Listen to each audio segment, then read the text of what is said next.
The outdoor patio of the upscale restaurant shimmered with afternoon sunlight, filled with the quiet hum of wealthy diners and clinking champagne glasses. No one expected chaos. No one expected terror. But in just seconds, a black SUV with failing brakes would come barreling down the steep hill, heading straight for the billionaire CEO seated at table 7. And in that split second of horror, a single father working double shifts as a waiter would drop his tray, sprint across the patio, and do the impossible. His name was Everett Wallace, and to everyone around him, he was just a struggling server, trying to survive.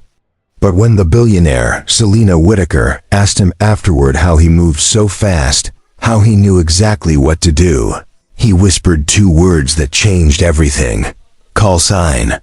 Because sometimes the people serving your table carry secrets you'd never imagine. And sometimes those secrets save your life.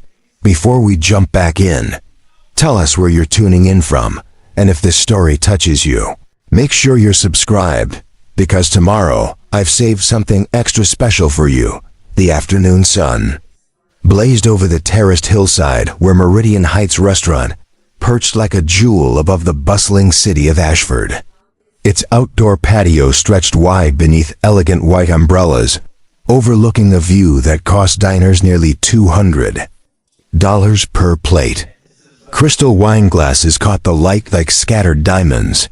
Wealthy executives in tailored suits leaned back in cushioned chairs, discussing mergers and stock portfolios while servers moved between tables like graceful shadows, balancing plates of seared salmon and truffle risotto with practiced precision to the guests. The waitstaff were nearly invisible, background figures who existed only to refill water glasses and clear dishes. But among those servers was a man who carried more weight on his shoulders than anyone in that restaurant could imagine. His name was Everett Wallace, 34 years old, with dark hair starting to gray at the temples and eyes that held a weariness money couldn't buy. He wore the standard uniform, crisp white shirt, black vest, black slacks, and shoes polished until they reflected the sunlight. On the surface, he looked like every other waiter navigating the crowded patio with practiced efficiency. But Everett was different. He wasn't working this job because he loved hospitality or dreamed of restaurant management. He was here because survival demanded it. Because 3 years ago, his world had shattered when his wife Sarah died suddenly from an aneurysm at age 31, leaving him alone with their 2 young sons, Tyler and Jason, ages 9 and 6. In one terrible moment, Everett had gone from being a husband and father to being everything: sole provider, cook, homework helper, bedtime story reader, and the only person standing between his boys and poverty. The restaurant job was his second shift. From 6 in the morning until 2 in the afternoon, he worked at a printing shop downtown, operating machines that churned out business cards and wedding invitations. Then he rushed across town, changed into his server uniform in the staff bathroom, and worked the lunch and dinner rushes at Meridian Heights until 10 at night. He slept 4 hours on good nights, 5 if he was lucky. His body ached constantly. His feet throbbed. His back screamed from carrying heavy trays. But he never complained, because complaining wouldn't pay the rent on their small apartment in the Brookdale district, wouldn't buy groceries, wouldn't cover Tyler's glasses or Jason's asthma medication. Every morning before dawn, Everett woke his sons gently, made them breakfast, packed their lunches with care, and walked them 3 blocks to their neighbor Mrs. Abernathy, an elderly woman who watched them until the school bus arrived. He left notes in their lunchboxes, little drawings of superheroes with messages like, "You're my champion," and "Dad loves you bigger than the sky." He promised them constantly that things would get better, that someday he'd have weekends free to take them to the park, that someday they'd have enough money for new shoes instead of hand-me-downs from the church donation box. But those promises felt hollow sometimes, especially on nights when he counted coins to afford milk, or when Tyler asked why they couldn't go to the movies like other families, or when Jason cried because the other kids made fun of his worn-out sneakers. Everett held his sons tight on those nights and told them they were rich in love, even if their bank account said otherwise. And then he'd wake up at dawn and do it all over again, grinding through exhaustion because giving up wasn't an option. The Komdu. Staff at Meridian Heights barely knew him. He was quiet, kept to himself, never joined the other servers for drinks after shifts because he had to get home to his boys. The manager, Mr. Brennan, appreciated Everett's reliability but saw him as just another hardworking employee in a city full of them. The kitchen staff nodded politely but didn't ask about his life. To everyone, Everett was simply there, a fixture as permanent and unremarkable as the salt shakers on the tables. What none of them knew was that before his wife died, before the printing shop and the restaurant, before the sleepless nights and the endless worry, Everett Wallace had lived a completely different life. A life he never spoke about. A life that had trained him to notice things others missed, to react in milliseconds, to stay calm when chaos erupted. That past was buried. Deep, hidden beneath the uniform and the exhaustion, locked away like a secret he carried alone. He had left that world behind when Tyler was born, choosing family over everything else, trading adrenaline for stability. But some skills never fade. Some instincts never dull.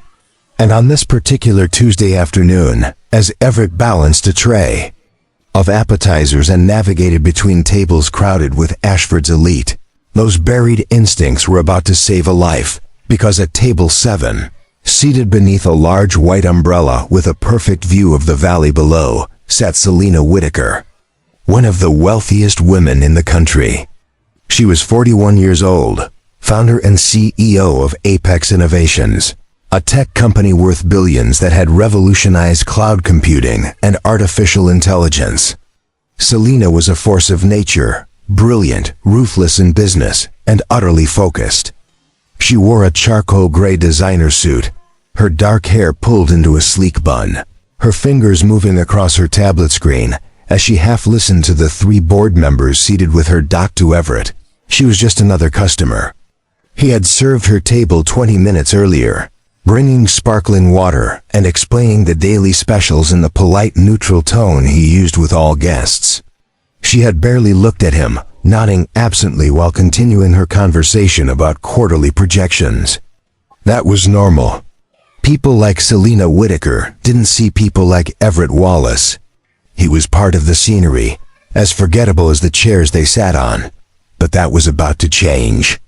Because up the winding hillside road that curved past Meridian Heights, a delivery truck driver had just lost control of his brakes.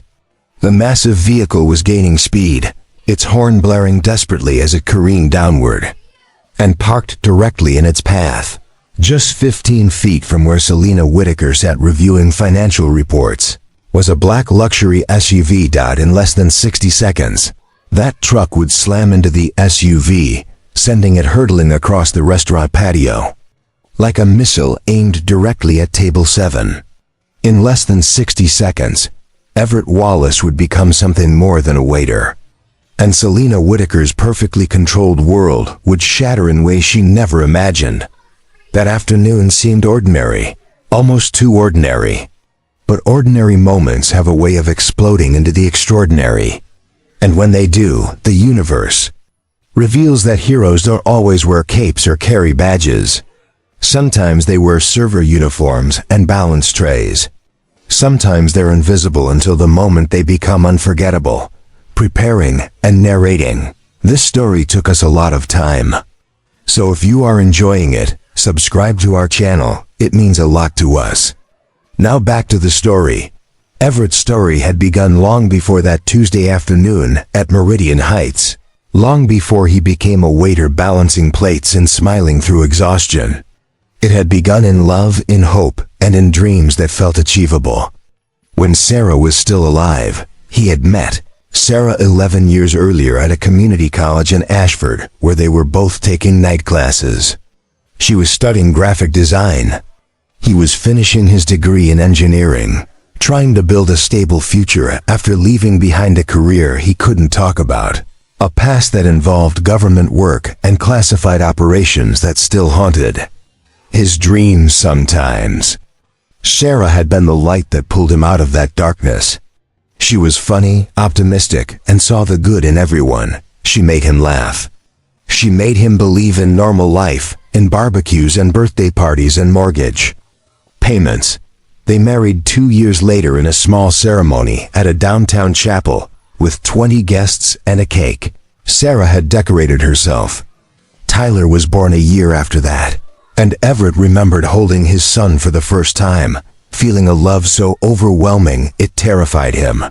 He had promised Tyler silently that he would be a good father, that he would protect him, that nothing bad would ever touch him.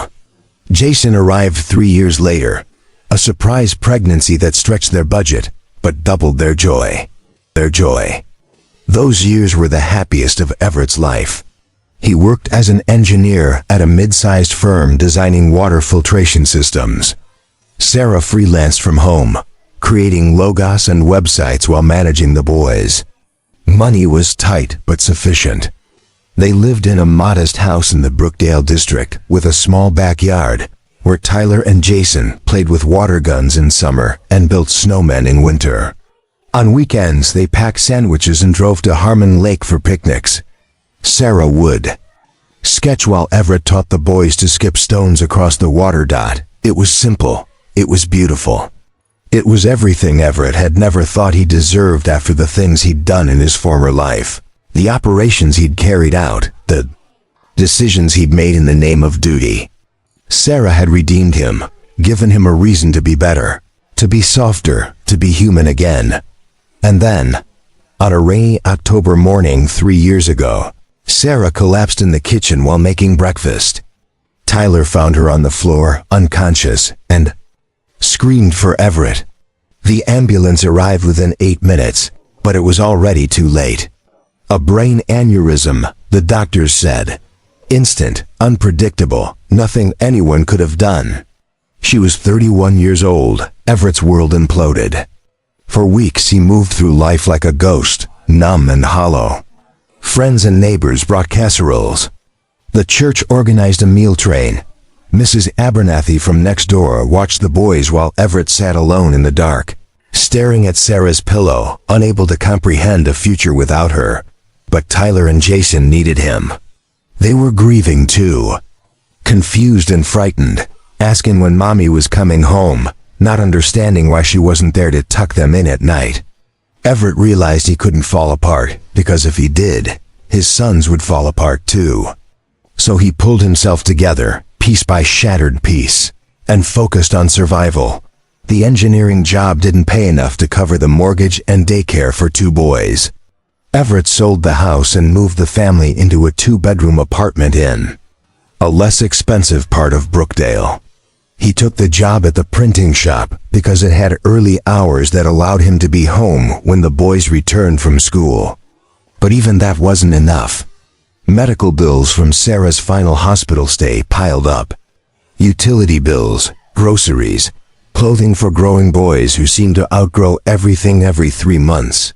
It all added up faster than his paycheck could cover. That's when he took the second job at Meridian Heights. A friend from the printing shop mentioned the restaurant was hiring, and Everett walked in with his resume the same afternoon. Mr. Brennan hired him on the spot, impressed by Everett's calm demeanor and willingness to work any shift. So Everett became a waiter, learning to balance plates and memorize wine lists, smiling at wealthy diners while his feet screamed and his back ached. His days blurred into a relentless cycle. Wake at 5 in the morning. Make breakfast for Tyler and Jason. Walk them to Mrs. Abernathy's house, paying her what little he could afford. Work at the printing shop until 2. Rush across town to Meridian Heights. Serve lunch and dinner crowds. Until 10 at night. Drive home exhausted. Check on his sleeping sons. Collapse into bed for a few hours before the alarm buzzed again. On Sundays, his only day off, Everett tried to be fully present for his boys. They went to the park, played basketball at the community center, or watched movies on their old couch. While eating popcorn, He helped Tyler with math homework and listened to Jason read picture books aloud, stumbling over big words, but trying so hard. He told them stories about their mother, keeping her memory alive through anecdotes about her terrible singing voice and her love of terrible puns.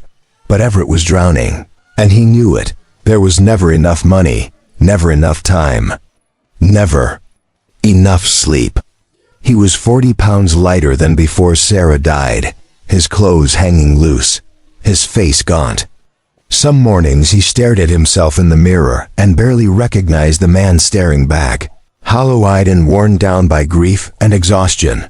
Yet he kept going because quitting wasn't an option. His sons needed stability, needed food, needed a father who showed up even when showing up felt impossible. So Everett worked and sacrificed and buried his own pain deep where Tyler and Jason couldn't see it. He smiled when they needed him to smile. He encouraged them when they doubted themselves. He tucked them in every night he was home and whispered the same promise Sarah used to whisper, "I love you more than all the stars in the sky." And he never, ever told anyone about his past. About the years before Sarah, before engineering school, before normal life. About the training that had taught him to move faster than fear, to assess danger in seconds, to react without hesitation when lives were on the line. That part of him was dead, buried alongside Sarah's memory in a place he never visited. Or so he thought. Because sometimes the past doesn't stay buried. Sometimes it rises up when you least expect it, when the universe demands that you become who you used to be, just for a moment, to save a stranger's life. And on this Tuesday afternoon, Everett Wallace's past was about to collide with his present. In the most violent, unexpected way imaginable. Before we continue with what happened that day on the sunlit patio of Meridian Heights. Before we witness the moment that would change Everett Wallace's life forever, I want to ask you something important.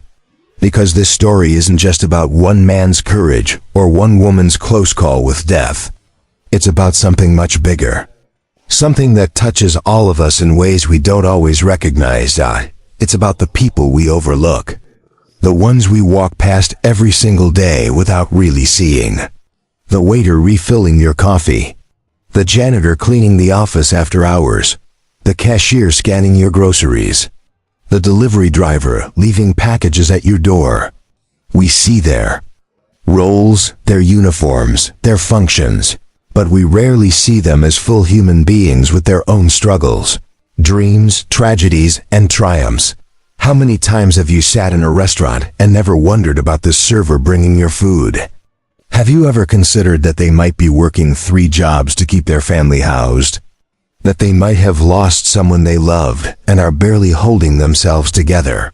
That beneath their polite smile and professional demeanor might live a whole universe of pain, sacrifice, and quiet heroism that you'll never know about?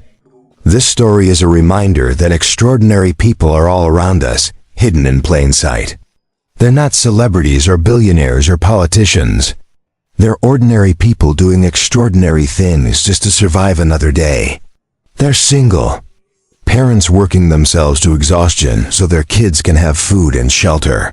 They're widows and widowers carrying grief while still showing up with kindness. They're people who have lived other lives, carried other names, done things they can't talk about, and now exist quietly in the margins of our busy, distracted world. And sometimes, just sometimes, those invisible people become visible in the most dramatic ways.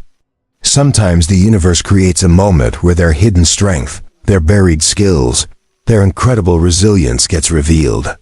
And when that happens, it reminds us to look closer, to see deeper, to recognize that heroism doesn't announce itself with fanfare.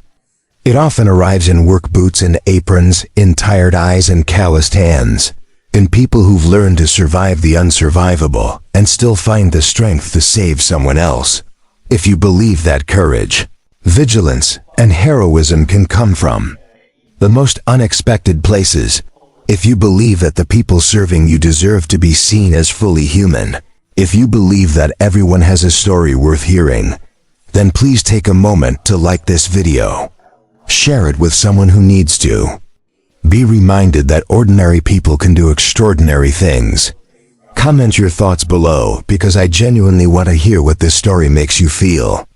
And subscribe to Triumphant Stories because it helps us continue spreading stories that remind the world that heroes walk among us every single day. Often unrecognized, always underestimated. This channel exists to shine light on the overlooked, to celebrate the invisible, to honor the people who make the world better through small acts of bravery that ripple outward in ways they'll never fully know. Every video we create is a tribute to the fact that you don't need wealth or fame or power to matter. You just need to show up, pay attention, and act when the moment demands it. And Everett Wallace's moment was about to arrive. He didn't know it yet as he moved between tables on that sunny Tuesday afternoon, balancing a tray of Caesar salads and refilling water glasses with the automatic precision of someone who'd done it 1,000 times. He didn't know that in less than 5 minutes, everything would change. That the life he'd built on exhaustion and sacrifice was about to intersect with wealth and power in the most violent, terrifying way.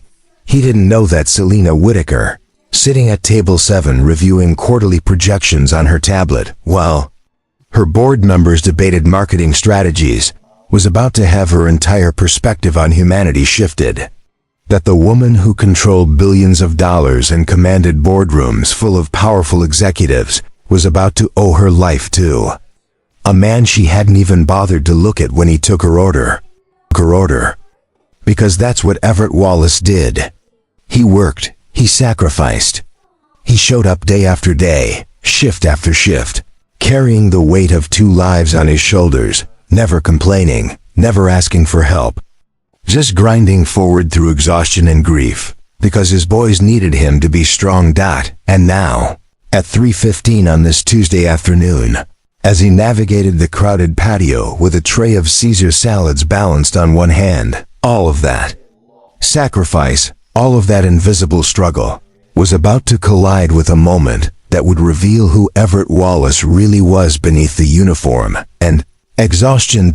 Because sometimes the universe doesn't care about your plans. Sometimes it throws catastrophe at you without warning, and in that moment, you discover whether you'll freeze or fight, whether you'll save yourself or save someone else, whether the person you used to be is truly dead or just sleeping, waiting for the moment when you're needed most. That moment was now, while Everett Wallace navigated the challenges of poverty and single parenthood. Selena Whitaker lived in a completely different universe. If Everett's world was defined by scarcity and struggle, Selena's was built on abundance and achievement. She was 41 years old and had accumulated more wealth by that age than most people would see in 10 lifetimes. Forbes had recently listed her net worth at $4 billion, though Selena herself never paid attention to such estimates. Money to her was simply a tool, a measurement of success, a way to build the future she envisioned. Apex Innovations, the company she had founded 12 years earlier in a cramped office with 2 employees and a revolutionary idea about cloud architecture, now employed over 15,000 people across 30 countries. The company had gone public 5 years ago in one of the most successful tech IPOs in history, and Selena had become one of the most powerful women in the technology sector virtually overnight. She had built her empire through relentless focus, strategic brilliance, and a willingness to make difficult decisions that others avoided. She fired underperforming executives without hesitation. She pivoted business strategies when data suggested a better path, even if it meant abandoning projects that had consumed millions in investment. She worked 18-hour days, attended board meetings on 3 continents in a single week, and negotiated deals worth hundreds of millions while most people were sleeping. Selena's personal life was minimal by design. She had never married, never had kids, and maintained only a small circle of professional acquaintances she occasionally dined with. Romance had never interested her. Relationships felt like distractions from building something that mattered. She lived in a penthouse apartment overlooking downtown Ashford, a minimalist space of glass and steel that cost $8 million, but felt more like a hotel than a home. She owned it, but she didn't live there so much as sleep there between trips. Her days were structured with military precision. She woke at 5, worked out with her personal trainer for 90 minutes, reviewed financial reports over a breakfast prepared by her private chef, and was in meetings by 8. She made decisions that affected thousands of lives, approved budgets larger than some countries' GDPs, and shaped industries through sheer force of will and intelligence not to the outside world. Selena Whitaker was an icon, a self-made billionaire, who proved that women could dominate male-heavy industries through brilliance and determination. Magazine profiles called her visionary, ruthless, inspiring, and intimidating in equal measure. Young entrepreneurs studied her speeches. Business schools analyzed her strategies. Competitors feared her, but beneath the polished exterior and the polished exterior and the polished feared her. Carefully managed public image, Selena carried her own burdens. She had grown up poor in the industrial outskirts of Ashford, raised by a single mother who worked 3 jobs to keep them housed and fed. Selena remembered wearing second-hand clothes to school, eating discount pasta for dinner every night, watching her mother's hands crack and bleed from cleaning chemicals used in the office buildings. She scrubbed after midnight. That poverty had driven Selena forward like fuel. She had studied obsessively, earned a full scholarship to a prestigious university, graduated top of her class in computer science, and vowed that she would never, ever be poor again. And she had kept that vow.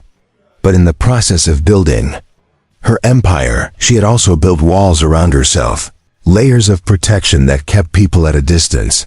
She trusted almost no one. She delegated tasks but maintained control over every major decision. She hired the best talent money could buy, but fired them the moment they disappointed her. Loyalty to Selena was a transactional concept. People were valuable as long as they performed. When they stopped performing, they were replaced. This philosophy had served her well in business. Apex Innovations thrived because Selena demanded excellence and rewarded results. But it had also left her isolated. She had colleagues but no real friends. She had employees who respected her but feared her too. She had achieved everything she'd set out to achieve, but somewhere along the way, she had stopped seeing people as people and started seeing them as functions, as assets, as tools to be utilized. That's why she barely noticed Everett Wallace when he took her order that afternoon at Meridian Heights. He was a waiter, a role, a person whose job was to bring food and refill water. She registered his presence the way she might register a chair or a table, as part of the environment, but not worthy of real attention. She had been meeting with 3 of her board members to discuss the upcoming product launch, a new AI platform that could revolutionize how businesses manage data security. The meeting was going well. The projections looked strong. Her team had executed flawlessly. Selena felt the familiar satisfaction of plans coming together, of pieces falling into place exactly as she had orchestrated.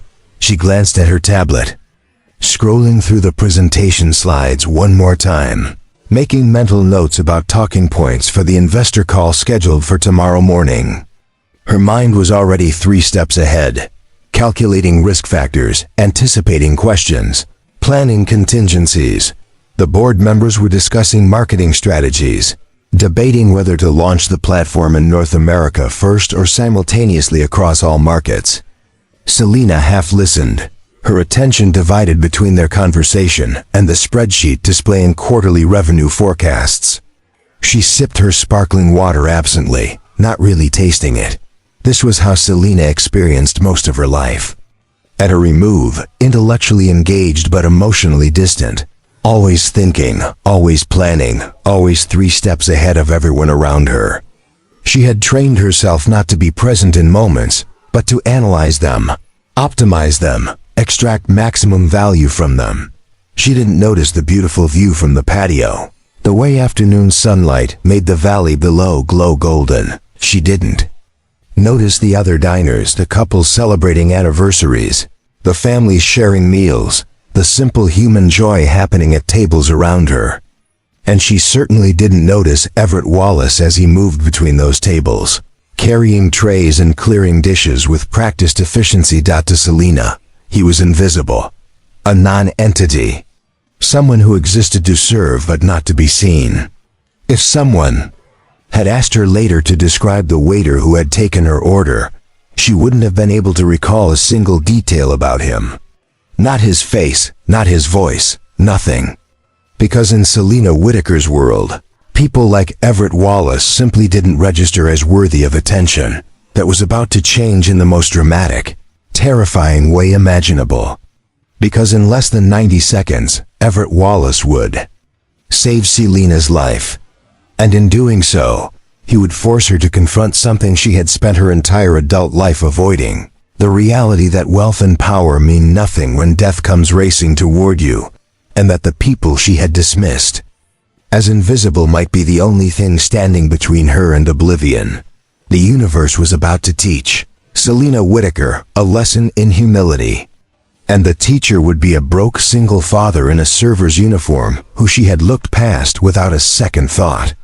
Sometimes the most important moments in our lives are delivered by the people we least expect, from directions we never saw coming. And Selena's moment was seconds away. The first sound Everett Wallace noticed was wrong.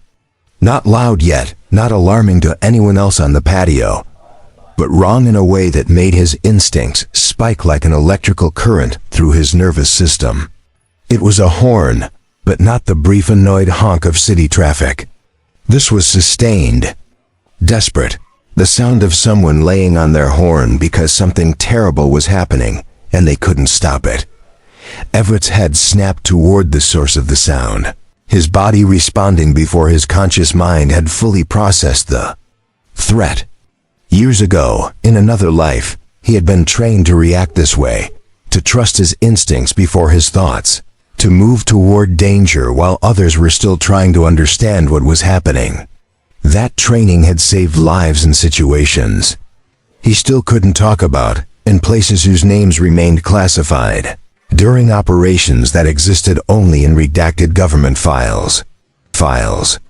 He had left that world behind when Tyler was born, had walked away from the tactical teams and the high-stakes missions to become an engineer, a husband, a father. But the training never left.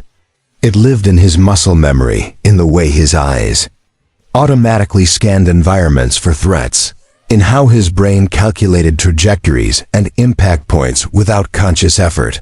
Now, as he balanced a tray of Caesar salads and navigated between tables, that old training kicked in with terrifying clarity. His eyes tracked the sound up the hillside, to where the winding road curved past Meridian Heights. He saw the delivery truck immediately, a massive vehicle careening downward, moving too fast. The driver's face visible even from this distance. Twisted in panic as he pumped brakes that weren't responding, Everett's brain performed calculations in milliseconds. Speed, approximately 40 miles per hour and accelerating. Trajectory, directly toward the street adjacent to the restaurant's patio. The truck couldn't make the curve at that speed. It was going to hit something. The question was what. His eyes swept the street, cataloging vehicles. A silver sedan parked safely away from the truck's path. A motorcycle, same. And then he saw it. The black luxury SUV parked directly in the danger zone, positioned at an angle that meant when the truck hit it, and it would hit it, the SUV would become a 4-ton projectile launched directly into the dining area. Everett's eyes moved to the patio, tracking the SUV's probable path. Table 12. No, the angle was wrong. Table 9. Closer but still off. Table 7. His stomach dropped. Table 7, where Selena Whitaker sat with her board members, completely oblivious, looking at her tablet while death raced toward her at terminal velocity. Time seemed to compress and expand simultaneously. Everything was happening in seconds. But Everett's heightened awareness made each second feel like minutes. He saw the truck driver yanking the wheel desperately. He saw other cars on the street beginning to react, swerving, braking. He saw pedestrians on the sidewalk turning toward the sound, confusion on their faces, and he saw that no one on the patio understood what was about to happen. The other servers were moving between tables. Diners were eating, drinking, laughing. Security guards stood near the entrance, their attention focused inward on the restaurant, not outward on the street. Even Mr. Brennan, the manager, was inside checking seating charts, completely unaware. Everett felt the familiar surge of adrenaline, the physical response that had once defined his existence.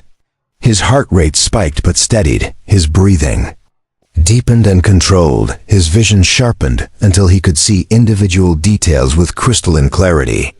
The crack in the truck's windshield, the way the driver's knuckles were white on the steering wheel, the slight wobble in the SUV's front tire that meant the parking brake wasn't fully engaged. He calculated impact in his head. 3 seconds. Maybe 4. The truck would hit the SUV's rear quarter panel. The force would spin it counterclockwise while simultaneously launching it forward. The decorative iron railing around the patio would provide almost no resistance. The SUV would plow through tables 6, 7, and 8. Anyone seated at those tables would be crushed instantly. Selena Whitaker would be dead before she even understood what was happening. So would her 3 board members. So would the elderly couple at table 6 who were celebrating their anniversary. So would the young professional at table 8 who was typing on his laptop, unless someone stopped it. Unless someone with the training to move faster than fear, with the instinct to run toward danger instead of away from it, with the muscle memory of 100 crisis situations, did something in the next 3 seconds. Everett Wallace had spent 3 years being invisible. 3 years keeping his head down, avoiding attention, existing quietly on the margins of other people's lives. He had buried his past, locked away the person he used to be, tried to become someone normal, someone safe, someone who lived for his sons and nothing else. But normal people don't save lives. Normal people freeze when catastrophe arrives. Normal people watch in horror as terrible things happen because their bodies lock up and their minds can't process fast enough to respond. Everett Wallace wasn't normal. He never had been. And in this moment, as the delivery truck slammed into the black SUV with a sound like the world ending, as metal crumpled and glass shattered and the massive vehicle began its deadly arc toward table 7, Everett made a choice. The tray fell from his hands. Caesar salads exploded across the pavement in a spray of romaine and parmesan. His legs pumped, carrying him forward in a sprint that covered 15 feet in under 2 seconds. His eyes never left Selena Whitaker, never broke focus from the target he needed to reach. People turned to stare as he ran past, confusion and alarm on their faces. Who was this waiter sprinting across the patio? What was happening? Why was he running? The questions formed in their minds, but had no time to be voiced because the world was already moving too fast, already sliding into chaos. The SUV cleared the curb, airborne for just a moment before crashing down onto the patio with enough force to crack the decorative stonework. It was spinning exactly as Everett had calculated, moving like a 4-ton missile toward the table where Selena sat, still looking at her tablet, still completely unaware that she had 2 seconds left to live. Everett's training took over completely. His body moved on autopilot, muscle memory executing a tackle he'd performed dozens of times in scenarios designed to save lives under impossible conditions. He didn't think about his own safety, didn't calculate his own chances of survival, didn't hesitate for even a fraction of a second. He just moved. Because that's what heroes do. They move when others freeze. They act when others watch. They sacrifice themselves for strangers because something deep in their core demands it. Because they're built differently, wired differently, capable of Things that normal people can't comprehend. And as Everett Wallace's body collided with Selena Whitaker's chair, as his arms wrapped around her and pulled her backward with desperate force, as the black SUV screamed past where she had been sitting, just a heartbeat earlier, time seemed to stop entirely. The impact of Everett's body against Selena's chair was violent and precise, calculated with the kind of accuracy that only comes from years of training in close-quarters combat and emergency extractions. His shoulder struck the back of her chair at an angle designed to tip it backward, while his arms simultaneously wrapped around her torso, creating a protective cage around her upper body.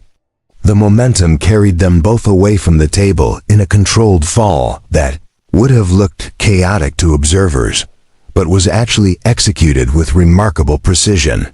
Selena's tablet flew from her hands, spinning through the air before shattering against the stone patio floor. Her sparkling water glass toppled, liquid splashing across the white tablecloth.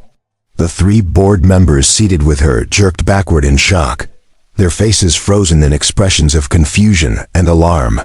What was happening? Why was their waiter tackling the CEO? But Everett didn't have time to explain. He twisted his body as they fell, positioning himself beneath Selena so his back would take the impact when they hit the ground. His training had taught him how to fall, how to distribute force, how to protect civilians during emergency evacuations, when every second counted and gentleness was a luxury no one could afford. They crashed to the patio floor together, Everett's spine absorbing most of the shock while his arms remained locked around Selena's body. And then the SUV arrived. The sound was apocalyptic, a screaming metallic crash that split the afternoon air like thunder. The massive black vehicle plowed through the decorative iron railing as if it were made of paper, sending twisted metal flying in all directions. It careened across the exact spot where Selena had been sitting just 2 seconds earlier, obliterating table 7 completely. The heavy wooden table splintered like kindling. Chairs exploded into fragments. The white umbrella was crushed flat, its metal pole snapping with a sharp crack. The SUV continued its deadly path, momentum carrying it forward into table 6 where the elderly couple had been celebrating their anniversary.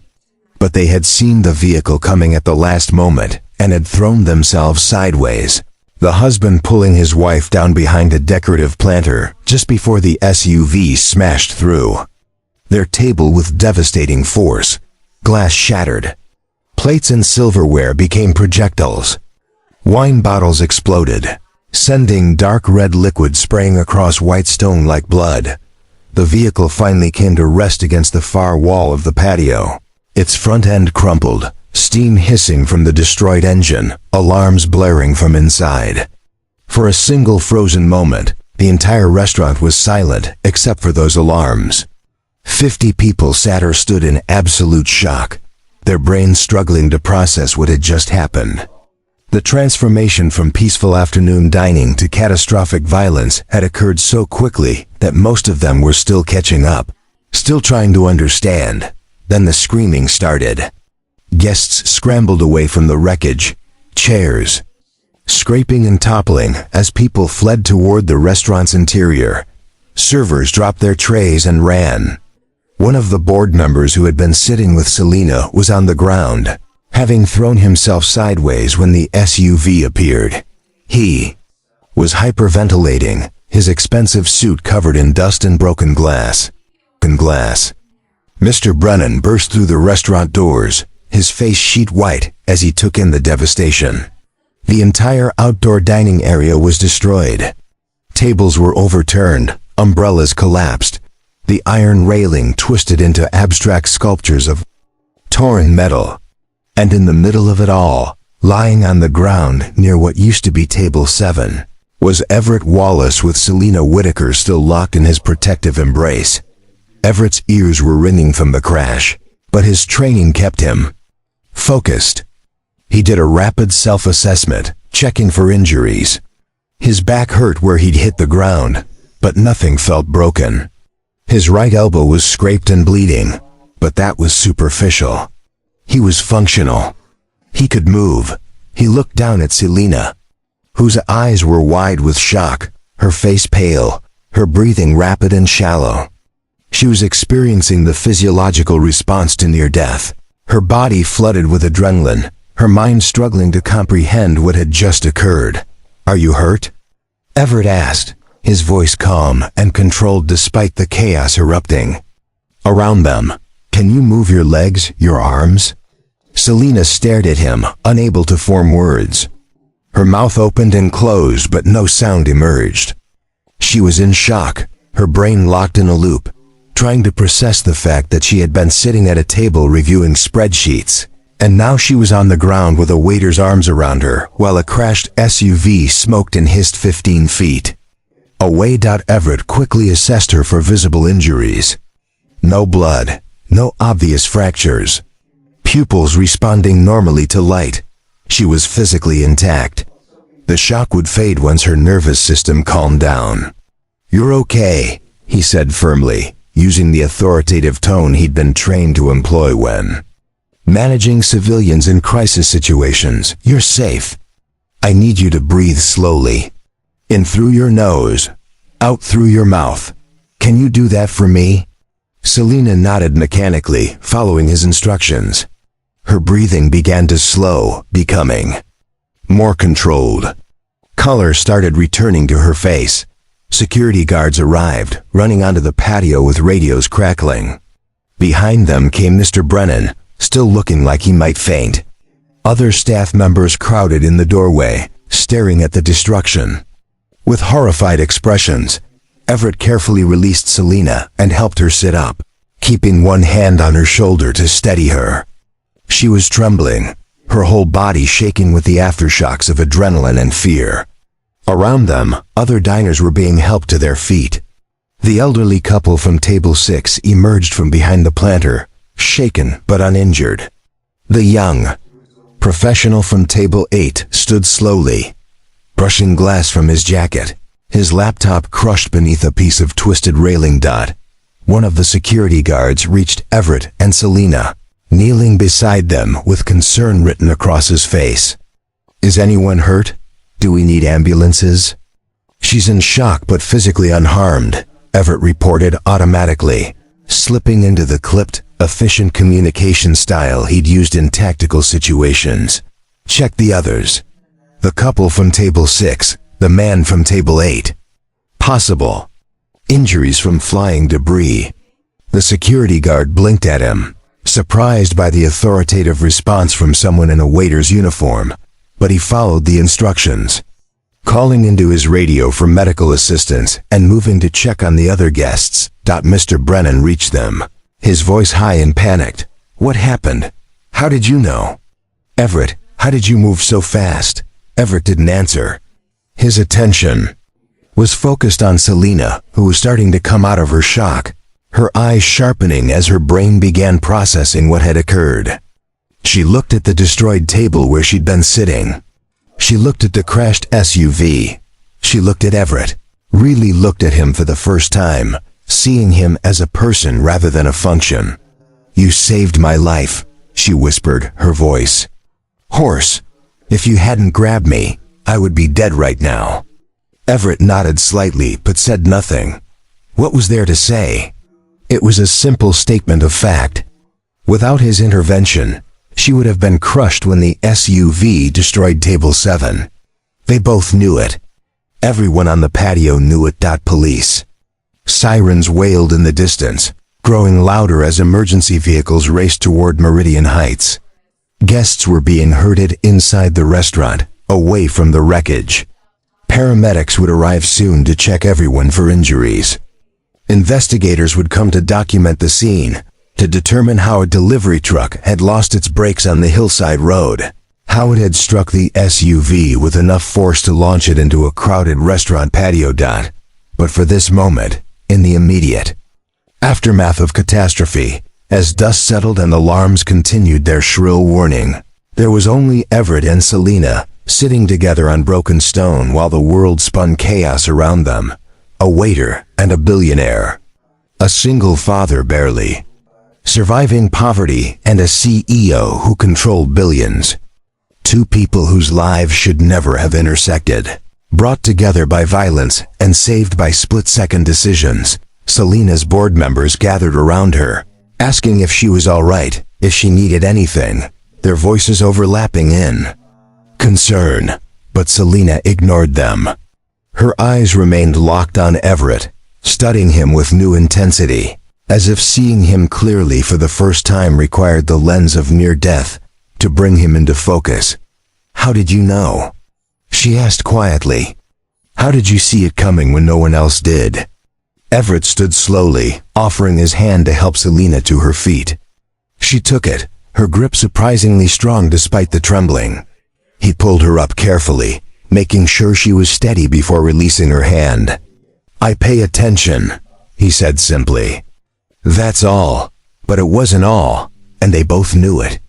Normal people don't move like that. Normal waiters don't execute tactical extractions with military precision. Normal civilians don't stay calm while chaos erupts around them. Don't automatically assess injuries and coordinate emergency responses.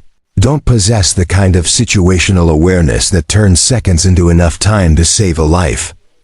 Selena Whitaker had built an empire by reading people, by recognizing talent and potential, by seeing beneath surfaces to understand what drove human behavior. And as she stood there covered in dust, her suit torn, her carefully maintained composure shattered, she recognized something in Everett Wallace that had been invisible to her before. This man was not what he appeared to be.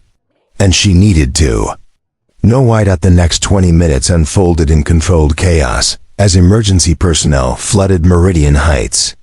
Paramedics arrived first, spreading out across the destroyed patio to assess injuries. Police officers secured the scene, setting up barriers and interviewing witnesses. Fire trucks parked along the street, their crews inspecting the crashed SUV for fuel leaks or fire hazards. The delivery truck driver sat on the curb with his head in his hands, giving his statement to an officer while trembling violently from shock and guilt. Miraculously, no one had been killed. The elderly couple from Table 6 had sustained minor cuts from flying glass. A young professional from Table 8 had a bruised shoulder from diving behind a column. Several other diners reported ringing ears and elevated heart rates, but no serious physical injuries. The three board members who had been sitting with Selena were shaken, but intact. Selena herself sat in a chair that staff had brought from inside. A blanket draped over her shoulders despite the warm afternoon, sipping water while a paramedic checked her vital signs. Her hands had stopped shaking, but her mind was racing. She kept replaying the moment, seeing it from her perspective. 1 second reviewing financial data, completely absorbed in her work, and the next being yanked backward by strong arms as her world exploded into noise and destruction. She had come within 2 seconds of death. Maybe less. If that waiter, if Everett Wallace, hadn't reacted with impossible speed, hadn't somehow known what was about to happen before it happened, hadn't executed that tackle with the precision of someone trained for exactly that kind of emergency intervention, she would be dead. Not injured. Not shaken. Dead. Crushed beneath 4 tons of metal and glass. The realization sat heavy in her chest, making it hard to breathe.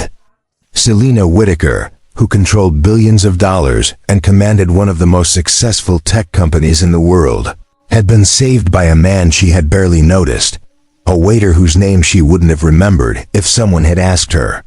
5 minutes before the crash, she looked across the patio to where Everett stood talking with police officers. He had refused medical attention despite the bleeding scrape on his elbow, insisting he was fine, that others needed care more than he did. His server's uniform was torn and dirty, covered in dust from the collision and the fall. But he stood straight, his posture calm and controlled, answering questions in a clear, measured tone that sounded nothing like how a typical restaurant server would respond in a crisis situation. One of the investigating officers was asking him detailed questions about the moments before impact. "So you saw the truck losing control and calculated that it would hit the SUV?" "Yes, Everett replied simply. The trajectory was clear. Speed, angle, point of impact. All variables pointed to the SUV being struck and launched toward the dining area. And you determined which table would be hit? Table 7 was directly in the probable path, based on the angle of the parked vehicle and the force of the approaching truck. The officer wrote notes, then looked up with curiosity. That's pretty sophisticated analysis to do in what, 3 seconds? 4. Everett's expression remained neutral. Training. What kind of training? There was a pause, brief but noticeable. Previous work experience. The officer waited for elaboration, but Everett offered nothing more. After a moment, the officer nodded and moved on to other questions. But Selina had been watching the exchange carefully, her mind analyzing the interaction the way she analyzed business negotiations, looking for what wasn't being said, reading between the lines. Everett Wallace was hiding something. His responses were too controlled, too precise. His body language was wrong for a civilian in crisis, too calm, too composed. And that tackle, the way he'd protected her during the fall, positioning his body beneath hers to absorb the impact, that wasn't instinct. That was training, serious professional training, military. She wondered, law enforcement, private security, something classified? When the officer finished his questions and moved away, Selina stood, letting the blanket fall from her shoulders. She walked across the patio toward Everett, her expensive heels crunching on broken glass. Several people tried to stop her, concerned for her well-being, but she waved them off. She needed answers, and she needed them now. Everett saw her approaching and straightened slightly, his expression guarded. "Ms. Whitaker," he said politely, "you should be resting."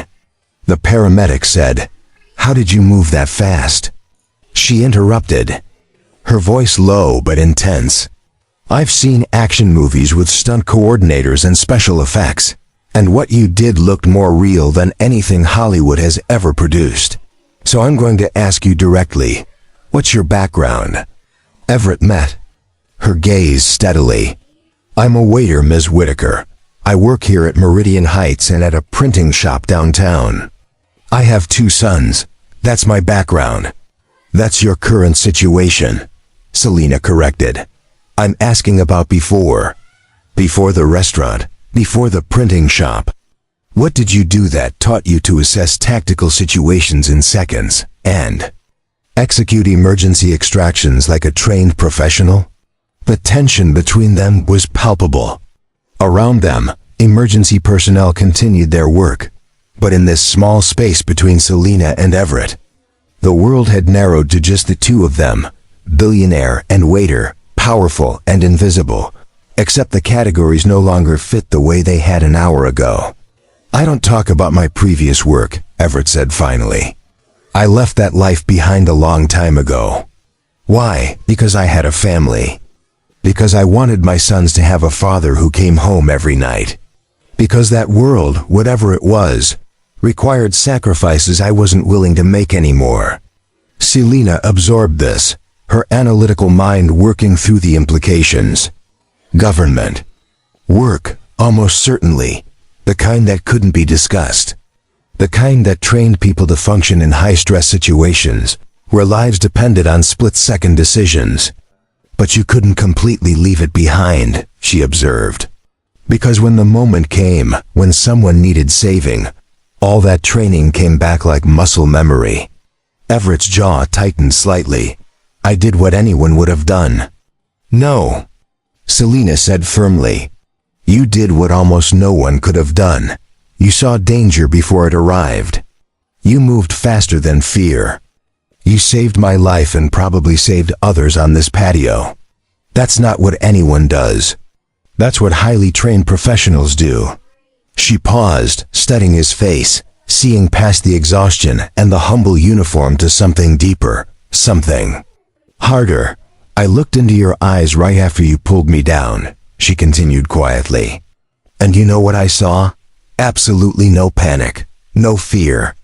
Just complete focus and control.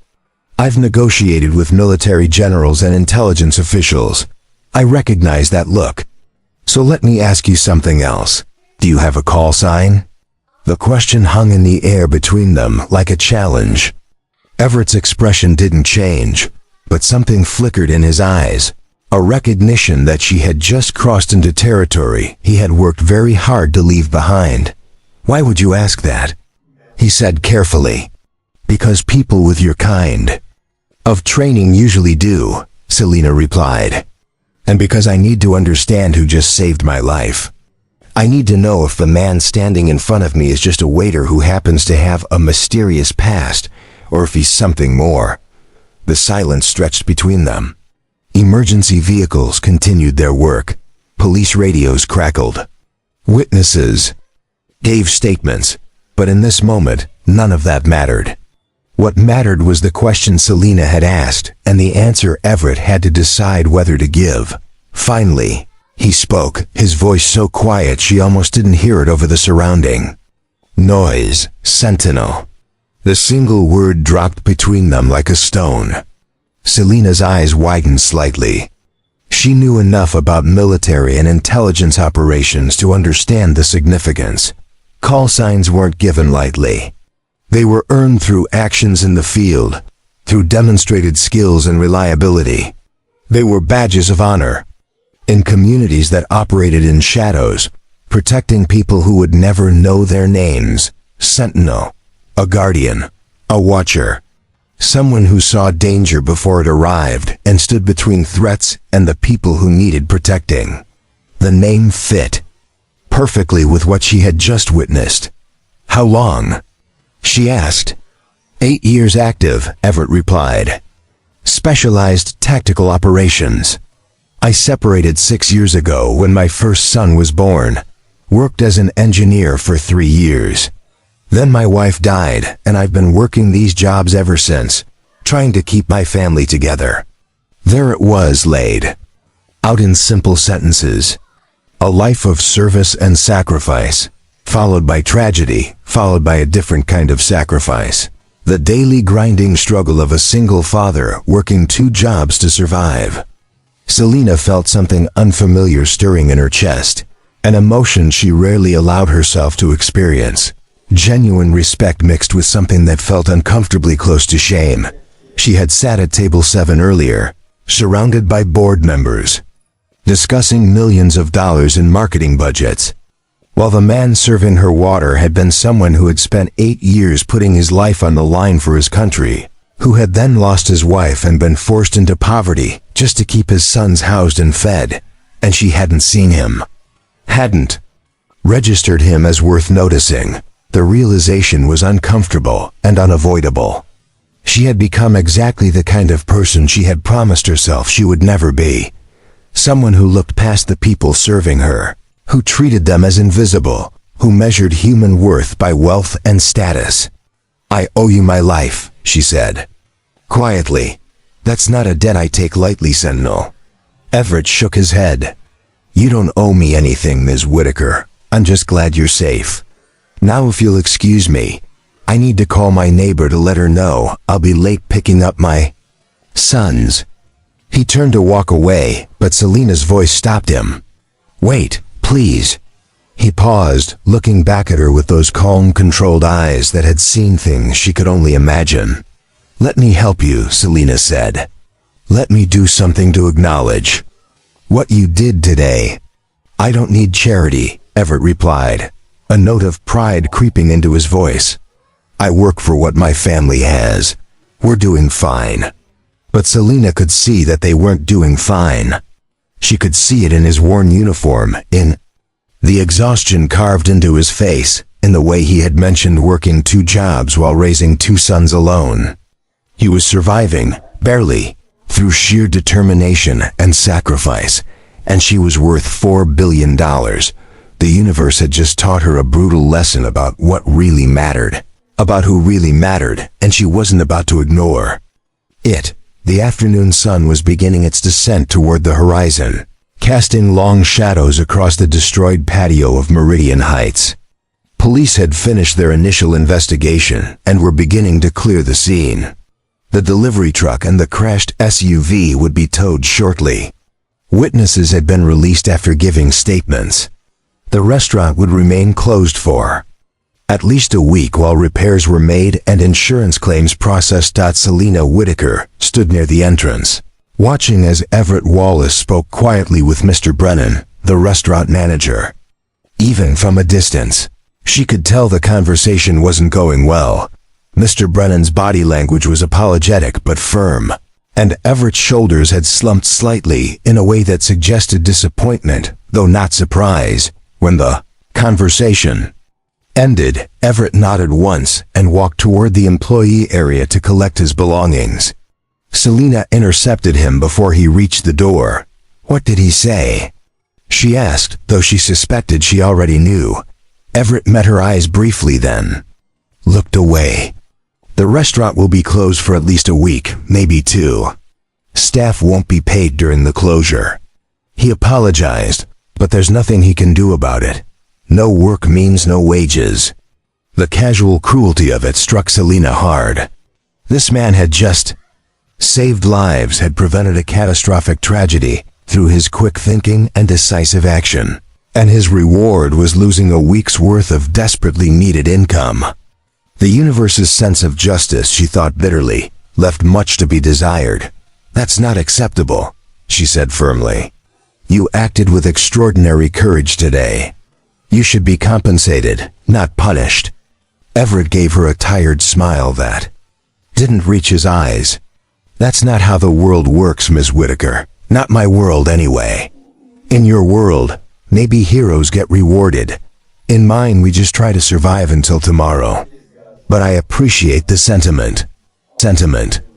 He moved a step past her, but Selena shifted to block his path. Her mind was racing, calculating possibilities, forming a plan. She hadn't built a $4 billion company by accepting situations she didn't like. She had built it by identifying problems and creating solutions, and right now, she was looking at a problem that demanded immediate action. "What if I offered you a job?" she said suddenly. "At Apex Innovations." Everett stopped, genuine surprise crossing his face. "Ms. Whitaker, I appreciate the offer, but I'm not qualified for whatever positions your company has available. I have an engineering degree, but it's been years since I worked in that field, and I'm guessing your standards are considerably higher than head of personal security." Selena interrupted. "I need someone I can trust completely, someone with tactical training and crisis management skills, someone who can assess threats before they materialize and take decisive action when necessary. Someone exactly like you." Everett stared at her, speechless. Around them, the chaos of the emergency response continued, but in this small bubble of conversation, everything had gone quiet. "You don't even know me," he finally said. "I know you saved my life today," Selena countered. "I know you have 8 years of specialized tactical experience. I know you're a single father working 2 jobs to support your sons. And I know that when death came racing toward me, you didn't hesitate, didn't calculate personal risk, didn't freeze, you just acted. That tells me everything I need to know about your character and capabilities." She pulled out her phone, typed quickly, and showed him the screen. It displayed a job offer letter with a salary number that made Everett's eyes widen in shock. "This is the starting annual salary," Selena continued. "Plus full benefits, health insurance for you and your sons, retirement contributions, and flexible scheduling so you can be present for your family. You'd be based primarily in Ashford, minimal travel, unless I'm traveling and need security support. The position starts immediately if you accept." Everett looked at the number, then back at Selena, suspicion creeping into his expression. "Why? Why would you offer this to me? You could hire any number of security professionals with impressive resumes and current certifications." "Because those people didn't save my life today," Selena said simply. "Because in the 3 hours I've known you existed, you've shown me more integrity and courage than most people I've worked with in decades. And because honestly, Everett, I need someone around me who sees people the way you do, who makes decisions based on protecting lives rather than protecting profits. She paused, her voice softening slightly. I built my company by being ruthless and focused. I've made billions of dollars by treating people as assets and measuring everything by return on investment. And today, I nearly died because I was so absorbed in spreadsheets and quarterly projections that I didn't notice a truck losing control on a hillside. You know what that tells me? That I've been doing this wrong. That I've been so busy looking at numbers that I stopped seeing people. Selena gestured to the destroyed patio, to the spot where Table 7 had been completely obliterated. If you hadn't been here, if you hadn't noticed what everyone else missed, I would be dead. My company would be thrown into chaos. Thousands of employees would face uncertainty. Billions in market value would evaporate.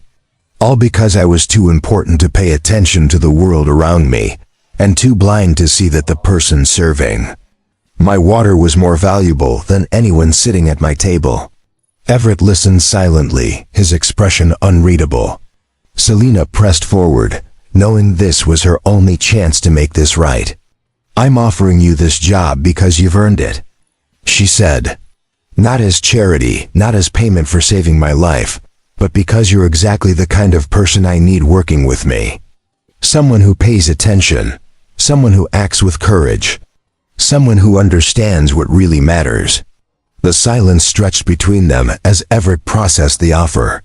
Selena could see him working through the implications, calculating how this would change his life, weighing pride against practicality, independence against opportunity. I'd want to be there for my sons, he said finally. Mornings before school, evenings for dinner and homework, weekends whenever possible. That's non-negotiable. Agreed, Selena said immediately. Family comes first. That's explicitly part of the offer. And I'd need to give notice at my current jobs. 2 weeks at the printing shop, proper notice to Mr. Brennan here, even though the restaurant is closing. I don't leave people in the lurch. I wouldn't expect anything less. Everett looked down at the phone screen again, at the salary that represented more money than he had made in the past 3 years combined. Enough to move his sons to a better neighborhood. Enough to afford proper health care and new clothes, and maybe even save for college. Enough to stop drowning and start building a future again. I'm not the same person I was when I had that call sign, he said quietly. 8 years is a long time. My skills might be rusty. Your skills saved my life. 2 hours ago, Selena pointed out. They seem pretty sharp to me. A small smile tugged at the corner of Everett's mouth, the first genuine expression of something like hope that Selena had seen from him. My sons would need to understand that my job involves protecting someone, that there could be risks. Tyler and Jason, Selena said, and Everett's eyebrows rose in surprise that she knew their names. You mentioned them earlier. I have a good memory for important details, and your sons are clearly the most important thing in your world. I respect that. I'll respect them. Everett studied her for a long moment, and Selena felt the weight of his assessment. This man who had spent years being invisible, being overlooked, was now looking at her with the full force of his attention, seeing her perhaps more clearly than anyone had in a very long time. And whatever he saw must have satisfied him, because he nodded slowly. All right, he said. I'll take the job, Ms. Whitaker, but on one condition. Name it. You stop calling me just a waiter. You stop looking past people because they're serving your table, or cleaning your office, or delivering your packages. You start seeing them the way I've had to see everyone, as people with full lives and stories that matter. Can you do that? The challenge hung between them, simple but profound. Selena felt the weight of it, understood that Everett Wallace was asking her to fundamentally change how she moved through the world, how she measured value, how she treated the people around her. Yes, she said, extending her hand. I can do that, Sentinel. You have my word. They shook hands there on the destroyed patio of Meridian Heights. Billionaire and former waiter, CEO and guardian, two people whose worlds should never have intersected, but had collided in the most dramatic way possible. And in that handshake was an agreement that went beyond employment, beyond salary and benefits.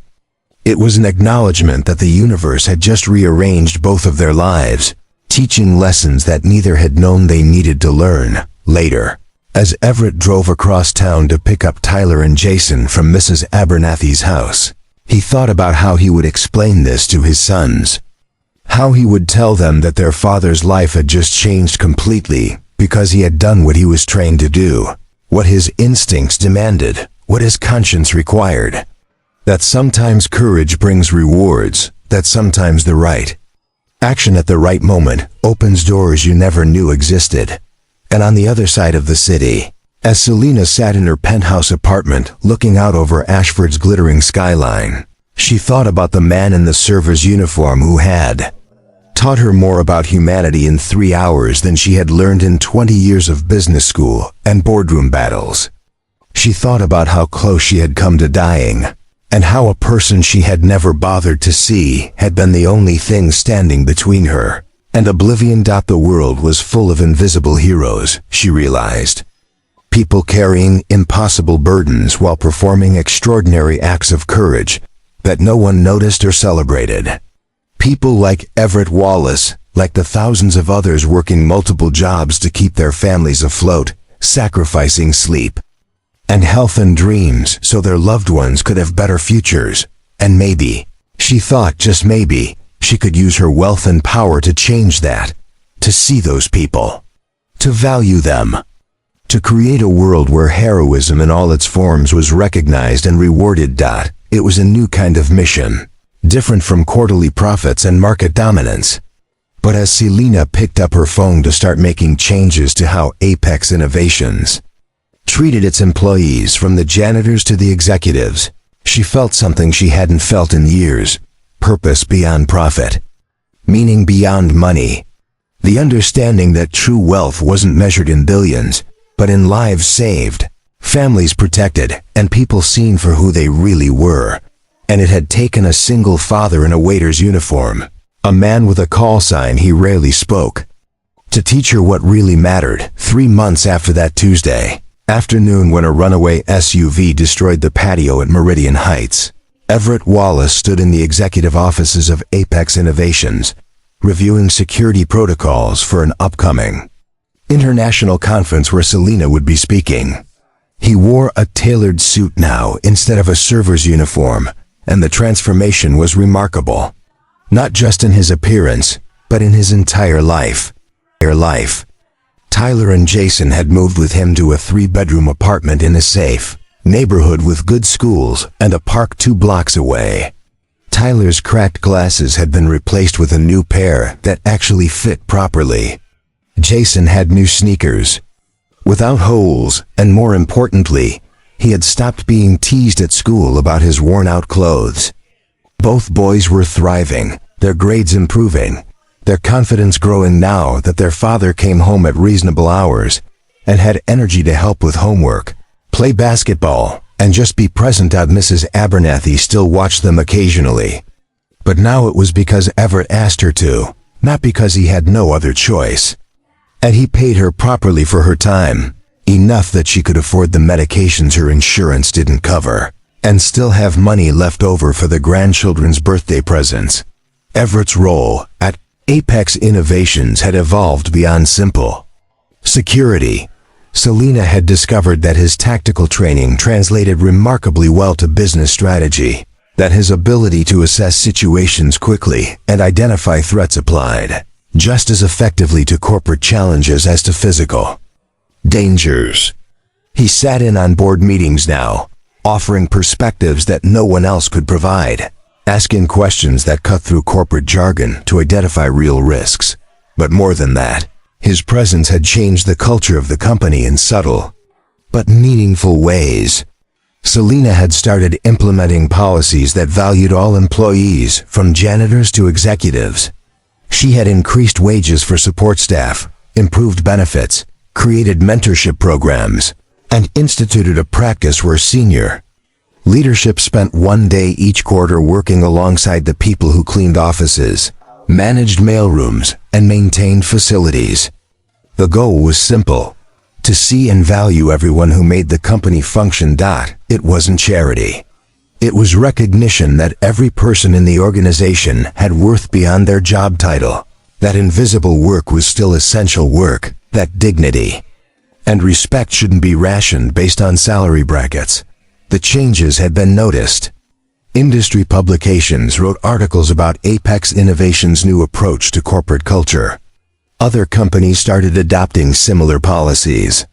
And while some cynics dismissed it as public relations theater, the employees themselves knew better. They felt the difference. They experienced being seen, being valued, being treated as full human beings rather than replaceable components. All because a single father working as a waiter had saved the CEO's life and, in doing so, had opened her eyes to a world she had stopped seeing. But Everett's story, remarkable as it was, represented something much larger than one man's transformation from poverty to stability. It represented a truth that our society desperately needs to remember: that extraordinary people surround us every single day, hidden in plain sight, performing acts of quiet heroism that we never notice because we've trained ourselves not to see them. How many times have you walked past someone and never wondered about their story? How many times have you been served by someone whose name you didn't ask, whose life you didn't consider, whose struggles remained invisible to you because acknowledging them would require you to look beyond your own concerns? The person who delivered your package this morning might be working 3 jobs to support aging parents. The cashier who scanned your groceries might be putting themselves through college while raising a sibling because their parents died. The janitor cleaning your office building might be a military veteran with skills and experiences you couldn't imagine, now struggling to make rent because the transition to civilian life is harder than anyone admits. These people exist all around us. They serve our coffee, clean our buildings, drive our buses, stock our shelves, and somehow remain invisible despite being essential to the functioning of our daily lives. We see their roles but not their humanity. We acknowledge their functions, but not their worth. Everett Wallace's story is a reminder that we need to do better. We need to look at the people serving us and recognize that they are not background characters in our personal narratives, but the heroes of their own stories, fighting battles we know nothing about, carrying burdens we can't see, demonstrating courage that deserves recognition. And sometimes, just sometimes, those invisible people save our lives. Sometimes they notice the danger we're too distracted to see. Sometimes they move with impossible speed to pull us from harm's way. Sometimes they sacrifice their own safety to protect ours, not because they expect rewards or recognition, but because that's who they are at their core. If this story has touched your heart, if it has reminded you to see the people around you with fresh eyes, if it has challenged you to reconsider how you value human worth, then please take a moment to like this video. Your engagement helps these stories reach more people who need to hear them. Share this video with friends, family, co-workers, anyone who might benefit from being reminded that heroism often wears humble uniforms and carries ordinary titles. Comment below with your thoughts. Tell us about a time when someone you had overlooked surprised you with their kindness, courage, or capability. Share stories of the invisible heroes in your own life, the people who made a difference when you needed it most. These comments create a community of people committed to seeing and valuing everyone, regardless of their job title or social status. And please subscribe to Triumphant Stories. Every subscription helps us continue creating content that celebrates ordinary people doing extraordinary things. We tell stories about single parents working multiple jobs, about immigrants building new lives in unfamiliar countries, about people overcoming poverty, grief, discrimination, and countless other challenges through sheer determination and quiet courage. These stories matter because they remind us of our shared humanity, of our capacity for resilience, of the fact that heroism isn't reserved for the wealthy and powerful, but lives in every corner of society. Now, before we close this story, I want to ask you something important, something I genuinely love to hear your thoughts about. Put yourself in this situation for a moment. Imagine you're working a job that pays barely enough to survive. Imagine you're exhausted from double shifts, worried about bills, focused on just getting through another day. And then you see danger approaching. A runaway car heading towards someone who lives in a completely different world than you. Someone wealthy and powerful who has never noticed you exist. What would you do? Would you risk yourself to save them? Would you run toward danger when every rational part of your brain screams at you to protect yourself first? Would you act knowing there might be no reward, no recognition, possibly even negative consequences for abandoning your post? Or would you freeze? Would you rationalize that it's not your responsibility, that someone else will handle it, that you have your own family to worry about and can't risk injury? There's no judgment here, no right or wrong answer. It's easy to say we'd be heroic when we're sitting safely in our homes watching videos. It's much harder when you're living in Everett's situation, carrying his burdens, facing his impossible choices. So I ask you genuinely, what would you have done? How do we cultivate the kind of courage that makes people run toward danger instead of away from it? How do we build a society where people like Everett Wallace are valued before crisis reveals their worth, not just after?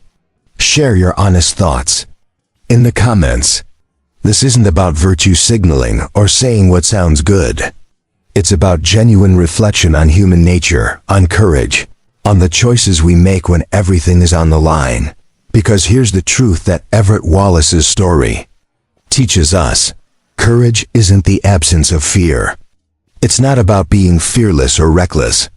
Courage is being absolutely terrified, being aware of every risk, knowing you might fail or get hurt, and choosing to act anyway because something deeper than self-preservation demands it.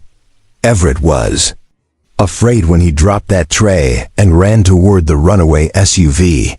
His training had taught him to assess risk, and he knew the danger he was putting himself in. He knew that if his timing was off by even a second, he could be killed. He knew that leaving his sons without a father was a real possibility. But he also knew that doing nothing, that watching Selena Whitaker die when he had the skills to save her, was not an option his conscience would allow. That's the kind of courage that changes the world. Not the dramatic, celebrated heroism of movies and medals, but the quiet, desperate courage of ordinary people making impossible choices in split seconds, acting on instinct and training and basic human decency, even when there's no guarantee of reward. The world needs more people like Everett Wallace. But even more than that, the world needs more people like Selena Whitaker became after that day. People willing to see the invisible, to value the overlooked, to recognize that human worth isn't determined by wealth or status, but by character, courage, and how we treat others when no one is watching. We all have the power to change how we see people. We all have the ability to look at the person serving our table, cleaning our office, or delivering our packages and recognize them as fully human, with complete lives and stories that matter. That recognition costs us nothing but means everything to those who receive it. A simple thank you with eye contact, asking someone's name and remembering it, acknowledging the difficulty of their work, leaving a generous tip when you can afford it, writing positive reviews for service workers, treating everyone with the dignity and respect you'd want for yourself. These small acts of recognition create ripples. They remind people that they matter, that they're seen, that their work has value beyond economic transaction. And sometimes, those ripples grow into waves of change. Selena Whitaker's brush with death taught her to see people differently, and that shift in perspective led to policy changes that improved thousands of lives.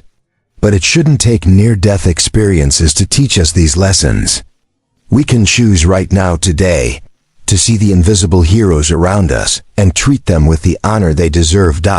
So as this story comes to a close, As the sun sets on this chapter of Everett Wallace and Selena Whitaker's intersecting journeys, I leave you with this final thought. Every person you meet is fighting battles you know nothing about. Every person serving you carries stories of struggle and triumph that would humble you if you knew them. Every person you overlook might be the one who saves your life someday, if only you had the wisdom to see them before crisis forced the revelation. Look at people. Really look at them, see them, value them. Recognize that the janitor might be sentinel, that the waiter might be a warrior, that ordinary uniforms often conceal extraordinary souls, because in the end, we're all just people trying to survive, trying to protect the ones we love, trying to make it through another day with our dignity intact. And the measure of a society isn't how it treats the powerful and privileged, but how it treats the invisible and overlooked. May we all learn to see as clearly as Everett Wallace saw that runaway SUV. May we all act with his courage when moments demand it. And may we all remember that heroism walks among us every day, often unrecognized, always underestimated, patiently waiting for the moment when invisible becomes unforgettable. 2 years later, on a warm spring afternoon, Everett Wallace sat in the audience of Ashford Central Auditorium, watching his son Tyler accept an Academic Achievement Award for excellence in mathematics and science. The 11-year-old walked across the stage with confidence, shaking hands with the principal, holding his certificate high for the audience to see. In the seat beside Everett, 8-year-old Jason bounced excitedly, whispering, "That's my brother," loud enough for 3 rows to hear. Everett felt his chest tighten with pride and something deeper, a profound gratitude that he was here to witness this moment, that he wasn't working a double shift, wasn't missing another milestone because survival demanded he be somewhere else. He was present fully and completely, watching his sons thrive in ways that had seemed impossible just 2 years ago. In the row behind him sat Selena Whitaker, who had taken the afternoon off from running Apex Innovations to attend Tyler's ceremony.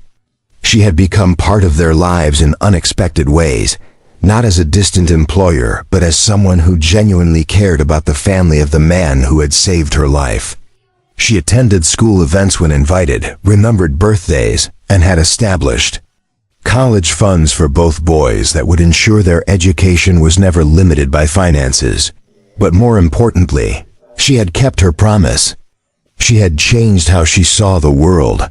Apex Innovations had become known, not just for technological innovation, but for treating every employee with dignity and respect.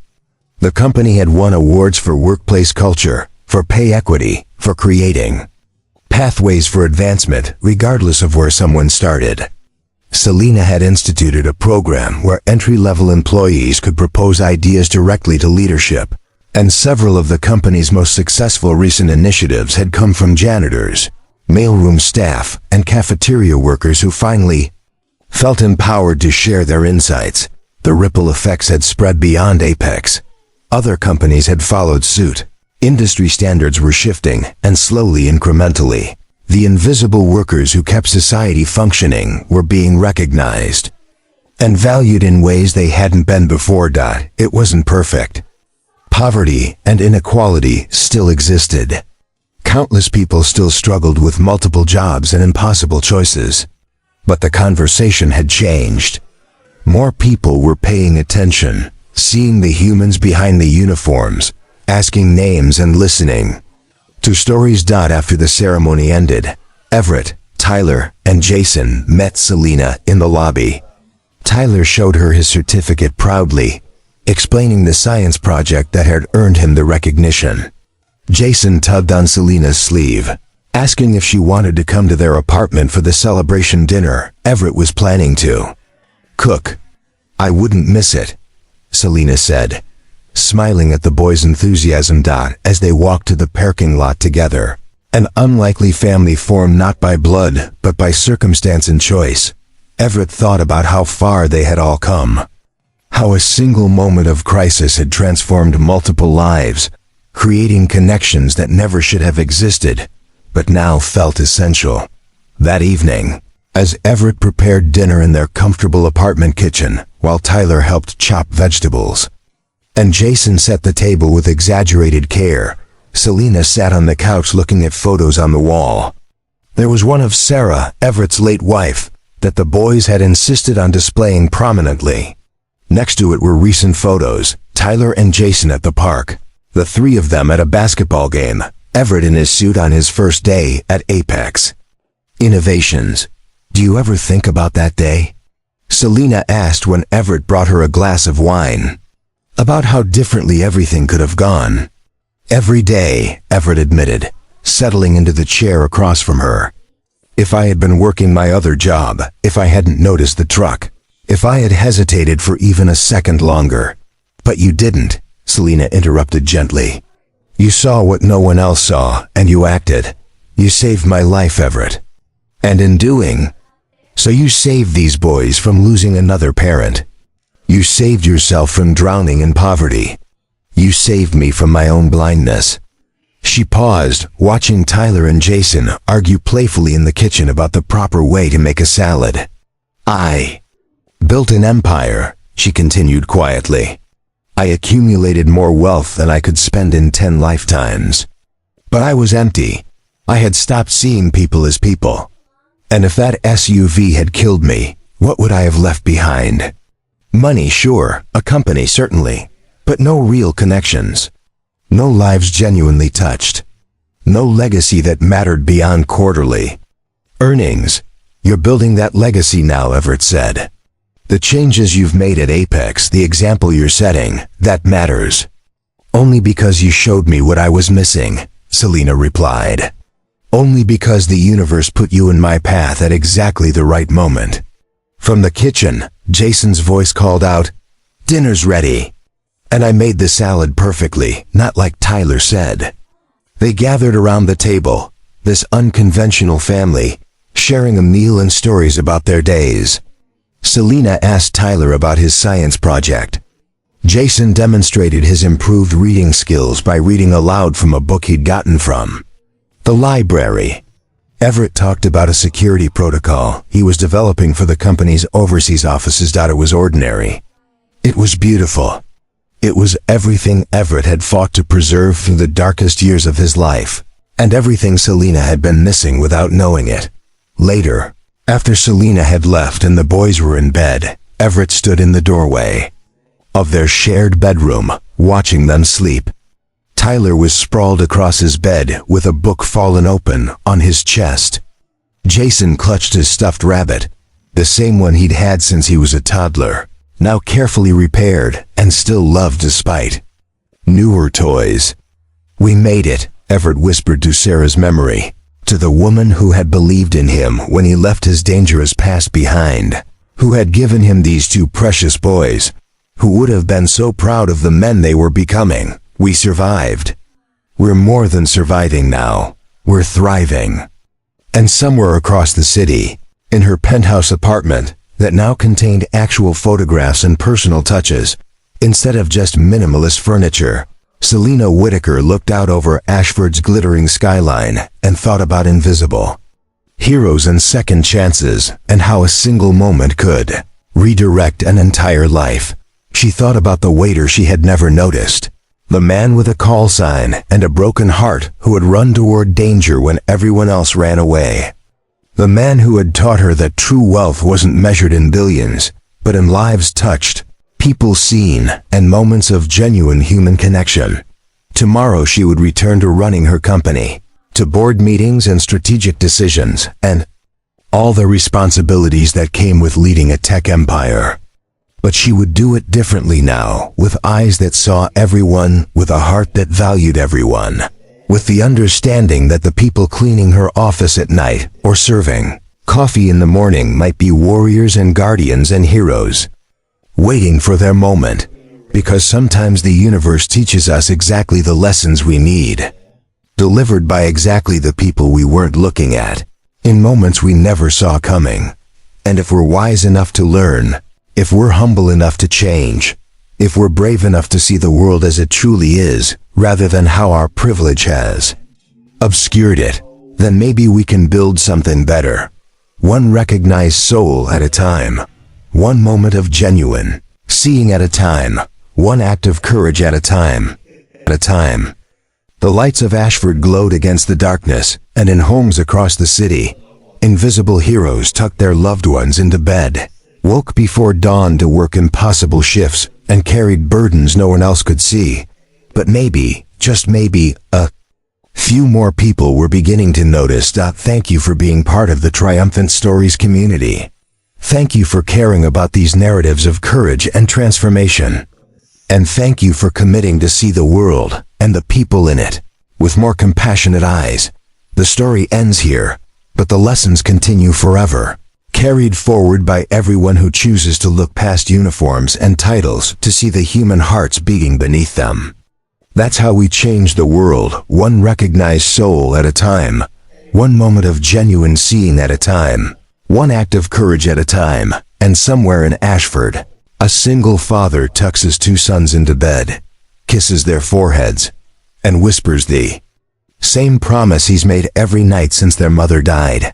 I love you more than all the stars in the sky. Except now, for the first time in 3 years, he can add something new. And tomorrow is going to be better than today. Because sometimes, when you least expect it, courage brings rewards. Sometimes the right action at the right moment changes everything. And sometimes the invisible become unforgettable, proving that ordinary people can indeed make an extraordinary difference.